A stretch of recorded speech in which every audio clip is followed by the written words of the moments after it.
महत्व और कितनी पुरानी है ये मूर्ति, क्या है ये?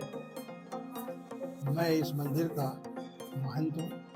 ये मंदिर 4 युग का है, सतयुग, त्रेता, द्वापर, कलयुग। सतयुग में हरि विष्णु बाल रूप में अक्षयवट के पत्ते पर शयन करते हुए देखे गए।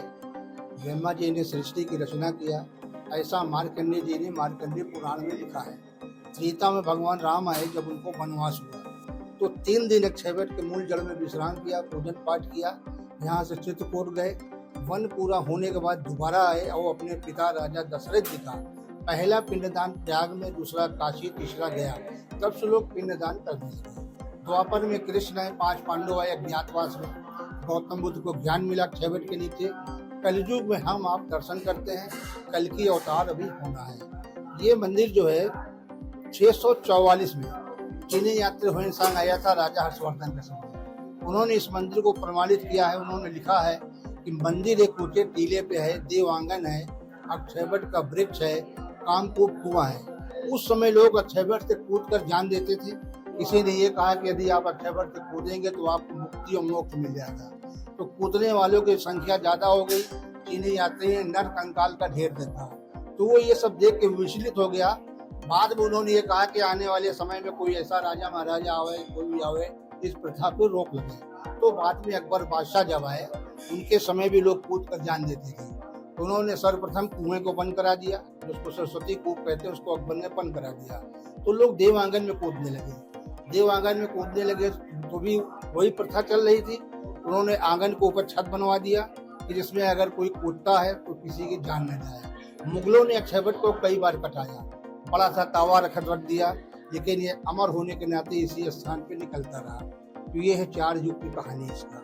ये प्रयागराज की मूर्ति है। हाँ, प्रयागराज के मूर्ति की स्थापना इस वजह से हुआ कि ब्रह्मा जी ने जब प्रथम बार सृष्टि की रचना किया तो उसमें ये था कि प्रथम बार होने का मतलब यह था कि प्रा माने प्रथम, याग माने यज्ञ। जिस स्थान में प्रथम यज्ञ किया गया उसका नाम प्रयाग रखा गया। प्रयागराज की मूर्ति की स्थापना किया गया और उनसे कहा गया कि आप आज से यहाँ से कहीं नहीं जाएंगे, सारे तीर्थ स्वयं में आएंगे। सारे तीर्थ नश्वर हैं, सारे तीर्थ नश्वर हैं, कोई और यहाँ पे सारे तीर्थ आएंगे।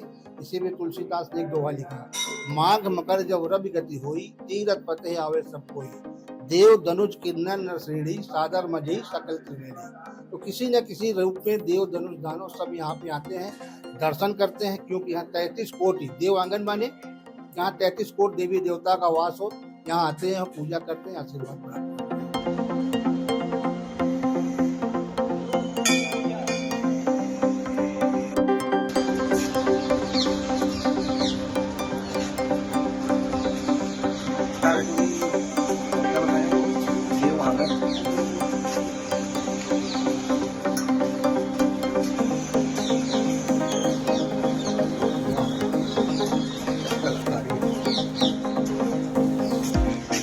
आपने आज तक प्रयागराज के बारे में सुना होगा, इलाहाबाद से प्रयागराज होते हुए सुना होगा, लेकिन शायद कोई चीजें हैं जिसके बारे में आप नहीं जानते हैं। लेकिन कुंभ की जानकारी आपके पास है। आप किले में जाएंगे तो एक मूर्ति ऐसी है जिसे प्रयागराज की मूर्ति कही जाती है।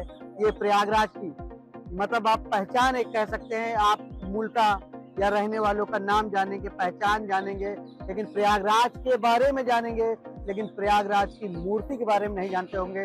लेकिन इसी किले में एक पातालपुरी है जहाँ पर प्रयागराज की मूर्ति स्थापित है, जिसे पाताल लोक भी कहा जाता है।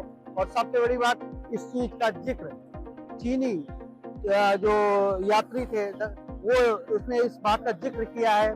बाकायदा उस जिक्र में कहा है कि इलाहाबाद का पाताल लोक है, यहाँ पे ये मूर्ति स्थापित है और ये मूर्ति कोई और नहीं प्रयागराज की है।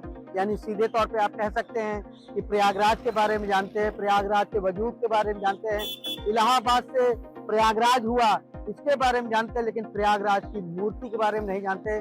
तो प्रयागराज की मूर्ति अगर कहीं पर है तो इसी किले के अंदर पाताल लोक में स्थापित है, जो अपने में एक खास है और प्रयागराज की पहली पहचान है।